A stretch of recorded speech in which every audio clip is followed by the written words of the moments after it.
Hello viewers, today I've got a video for you going back to where my diecast collecting began, and that was with a Dick Johnson 118 model.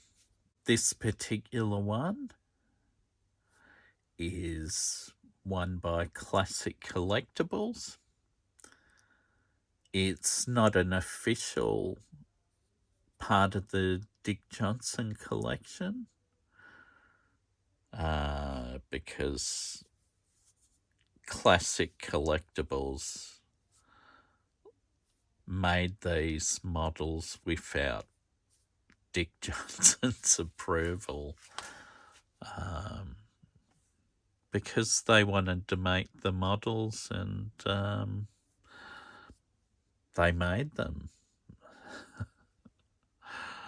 Eventually, Dick's Mustangs would have been made by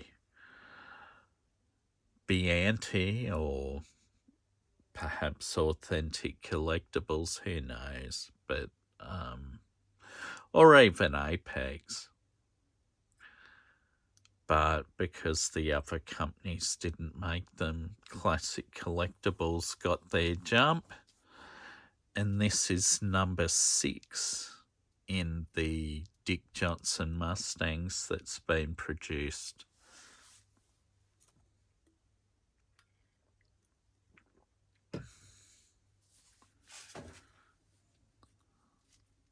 Now, this car, well, this is based on the very first Mustang that Dick, I guess you could say, rebuilt, because it was originally built by the Zaxbyed team in Germany. Zaxbyed were famous for their Group 5 Ford Escorts and Ford Capris of the late 70s and early 80s.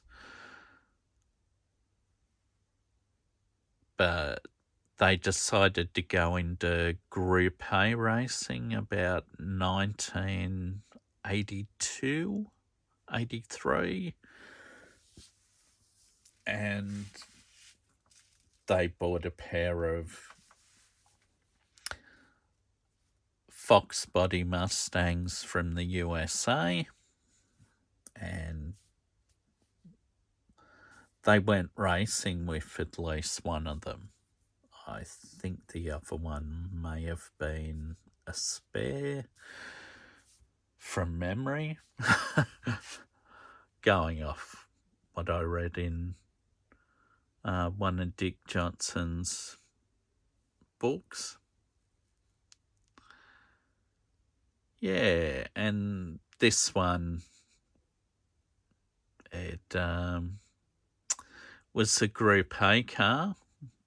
As I said, Zaxbyed went Group A racing, whereas Dick Johnson's XE Falcons were from the Group C era of touring cars in Australia.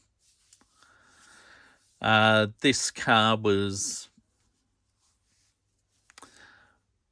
put together after Dick and his sponsor Ross Palmer of Palmer Tube Mills bought it and its sister car from Zaxbyed, and it was put together in time for the Bathurst 1000 in 1984. On standby in case anything happened to Dick's Falcon. Like in 1983, Dick had an incident in qualifying the top 10 shootout and clipped the wall and went off into trees. So to avoid such an incident happening again, the Mustang was there on standby, just in case. Now it's a fully opening model. Well, it's fully opening except the tailgate or lift back. That doesn't open. Now, it's got quite a nicely detailed interior, good instrument panel, the pedals, the steering wheel. I'm sorry about the light. It'll probably appear a bit better on the screen. This car had a very basic roll cage,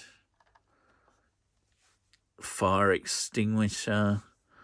There's a control panel for the startup of the car, gear stick, various lines. This is number 608. You can see all the detail underneath. Gearbox, rear suspension, fuel tank.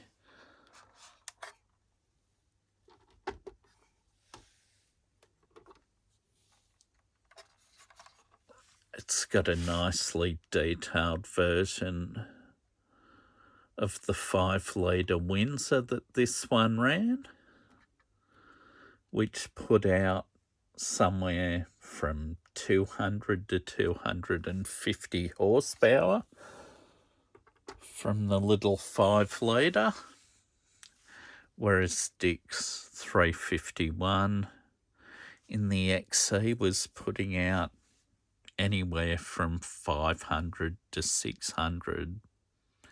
I don't know. It's,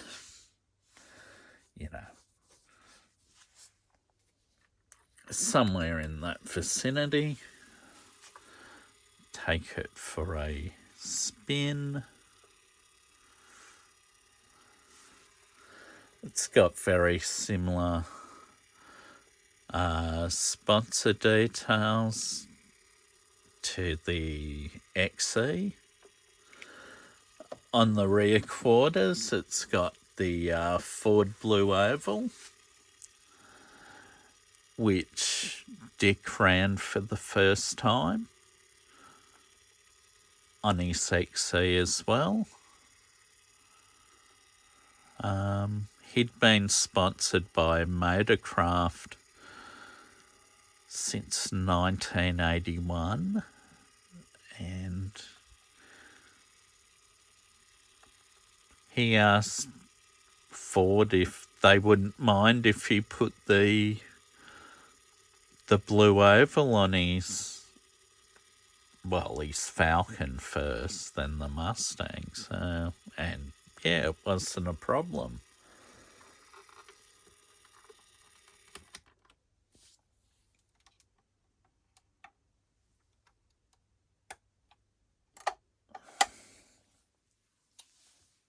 Now it comes with a certificate of authenticity telling you it's a limited edition of 850.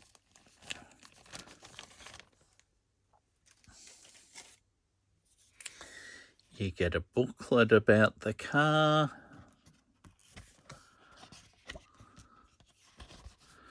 There's a picture of the Mustang beside the XE.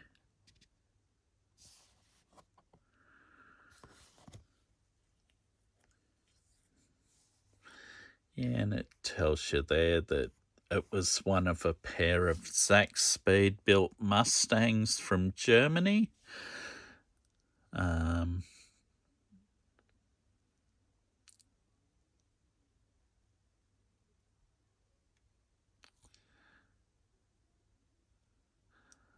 It says here that Johnson qualified the underpowered number 17 Ford Mustang GT in 48th position. The XE qualified 4th. So, big difference between the two cars.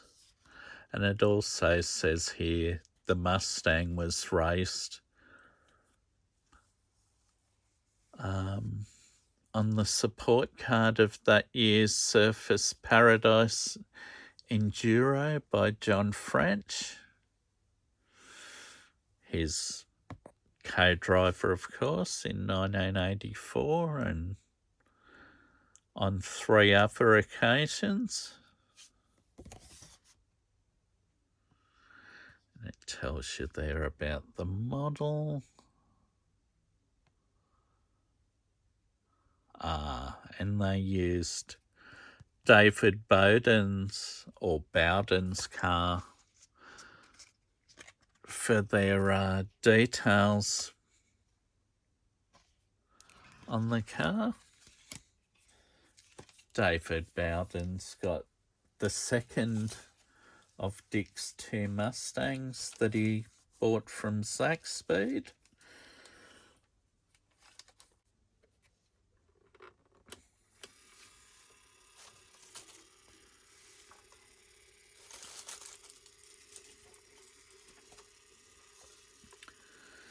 Give it a couple of laps on the turntable. And you can see some of the details. The Motorcraft decals, TAA, Shell XMO, Bilstein shocks, the Bathurst 1000 sponsor, of course I won't mention because it's an asbestos company. Of course, in these days of censorship, you can't have tobacco advertising on vehicles because of censorship. Well, as a personal thing with me, I do not like asbestos companies because my father died of an asbestos-related illness. And unlike tobacco smoking, he never did that. But he died of an illness caused by asbestos, which is why I never mention that asbestos company's name. I always describe cars in my models as they raced in the Bathurst 500 or 1000, because I won't name that company, even though it's there for you to see. I choose not to mention that company. You will notice with this model it runs Avon tyres. I believe Avon are a British tyre manufacturer. I know back in 1992 when I had my Ford Escort RS2000, I could have bought some Avon tyres for it. I didn't, but I could have. Yeah, but it's typical of the quality of these classic collectible versions of Dick's Ford Mustang GTs. They are very nice. The tailgate doesn't open, of course, like I showed, with the doors and bonnet being opened, but that's Yeah, that's probably one step a bit too far for the Classic Collectables model, but that's okay. I mean, when I display my models in the cabinet, they're just sitting there, so if they open or not, it doesn't really matter. It's a 3D scale version of the pictures I used to look at in books, and that's basically why I displayed them with the bonnets, doors, boot lids all shut, because to remind me of those great pictures I seen in those books of what I could say was my childhood into adulthood, because really I got into these as really into the sport as a teenager. I would have been, I don't know, 13, I guess, when I really got into it. I mean, I loved it from a really young age. But, yeah. But anyway, drawing to a conclusion of this model, as I said, it's a really nice looking 118 diecast model. It presents really nicely. It's one that was missing in the collection because it was the real crossover between Dick's 1984 Bathurst XE and Dick's 1985 Touring Car Championship Fox Body Mustang, which is in the more traditional green that Dick's XEs ran, and then the two Mustangs. So, anyway, I hope you enjoyed the video. Hope you're all doing well and in great health. Thank you very much for viewing. Goodbye.